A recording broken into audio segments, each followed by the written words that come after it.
Okay, today we're going to talk about King Airway placement. Our King Airway is considered a rescue airway, along with the combi tube or the LMA in adults, or other similar type of rescue airways. Generally, the King is used after 2 unsuccessful intubation attempts. Or if you feel that it is a difficult airway after assessing the patient and assessing their vocal cords and their airway. The King Airway comes in different sizes. I have one size here is the number 3. It comes in a package, one King along with a syringe for inflating the cuffs.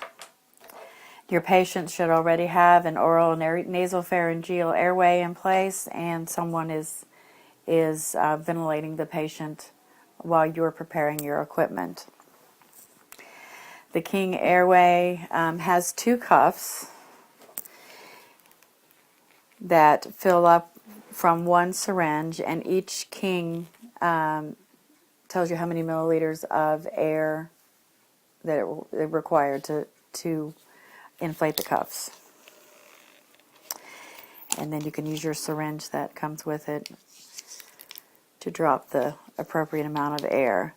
Once it's placed in the patient's airway, you will fill up your cuffs, and you'll see that there's one large one, one small one.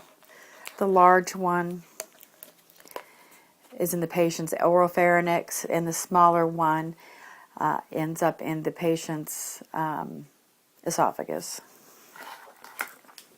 And you can kind of see how it's placed in this model of the airway. Let me take out the air and insert it into the airway. As you can see, that when this cuff goes into the esophagus, then you still have these ventilation openings for when you ventilate the patient.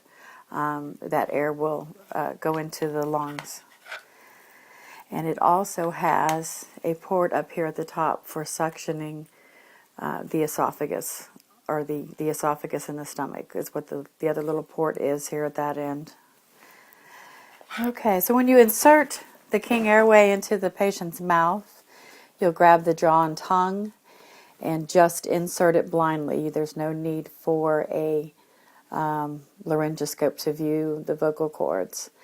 And you just insert it blindly, and it should slide right into the esophagus. Sorry. There you go. Make sure you have your inflation tubing still out, and note where where the teeth are.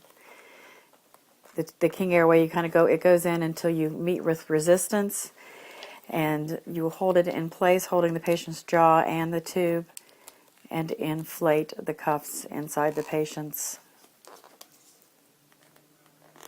oropharynx and esophagus. This number 3 size tube calls for 45 to 60 milliliters of air, so it's going to depend on the patient's anatomy as to how much that you'll give them.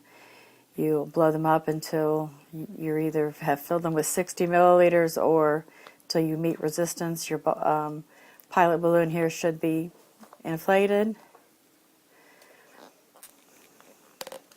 Disconnect the syringe so that you don't leak air off, and you can attempt to ventilate the patient now and listen to breath sounds. Sometimes you need a little bit of adjustment. You kind of tug on the tube, and it's not going to move here, but on a real patient, you may be able to kind of tug to seat this tube in place in the oropharynx, and then you should be able to ventilate the patient and auscultate for sounds in the stomach or sounds and then sounds in the lungs. All right, we'll do it on an actual training mannequin.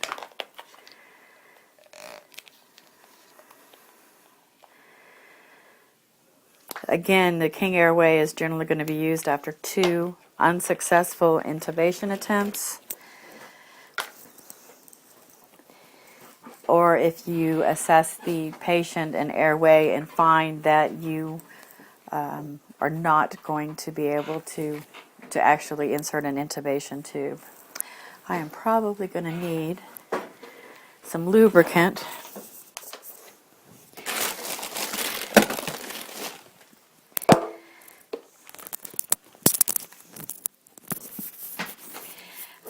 In a real patient, you generally don't need it, but the King Airway package does also come with some KY jelly to assist in passing this through the patient's oropharynx.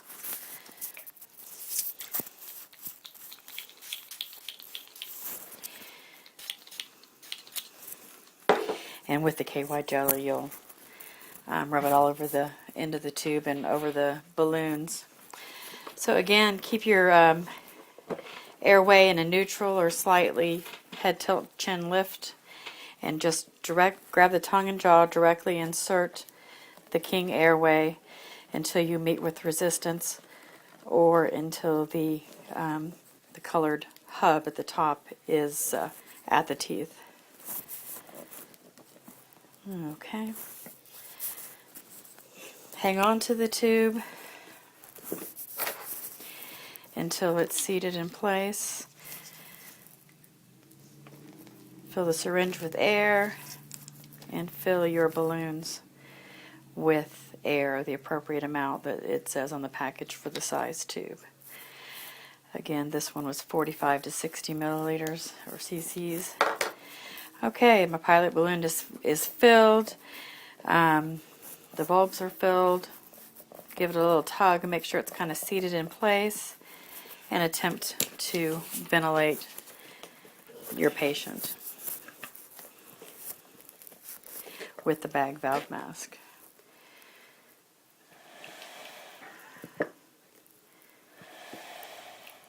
Okay, you're going to confirm placement the same way you do with an intubation tube. You're going to use your stethoscope and listen over the epigastrium of the patient. If you hear bubbling, if you hear air movement in the stomach, you need to remove the tube and attempt again.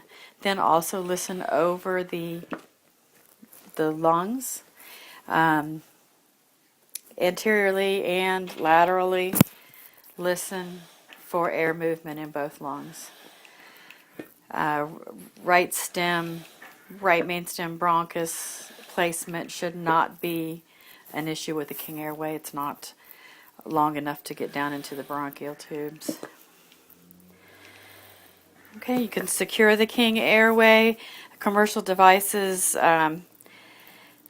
may work for you. If they don't, because the size of the size of the tube is bigger than a normal intubation tube, you can use tape or a tube tie to secure the device and continue to ventilate the patient as normal. Okay. So indications for using the King Airway, again, if you're unable to place an ET tube after 2 unsuccessful attempts. Okay, so how do you confirm placement besides, obviously you can't look at the patient's vocal cords when it's a blind insertion.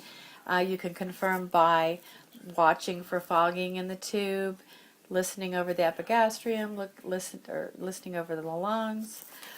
You can still use colorimetric, although with the tube in the stomach it may not be 100%. You still may have the worry of stomach contents. You can use the colorimetric device. That's what I just said. I'm sorry. Capnography is still the gold standard, even with the King Airway.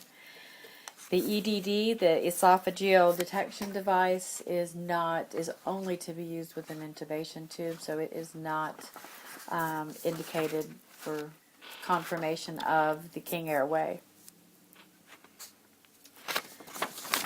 All right, so who can insert a King Airway?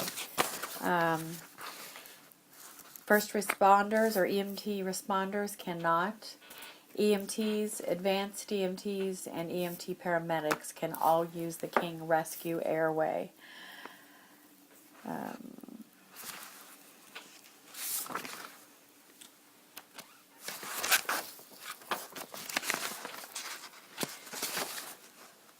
Sorry.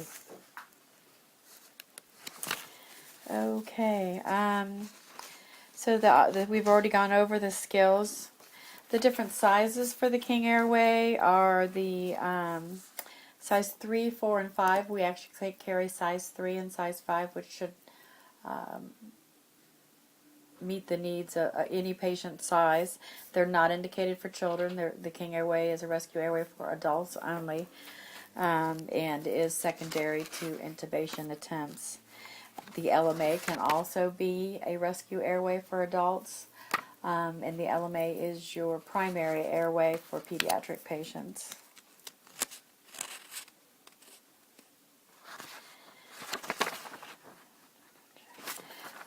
King Airway can also be a rescue airway following intubation attempts with sedate to intubate.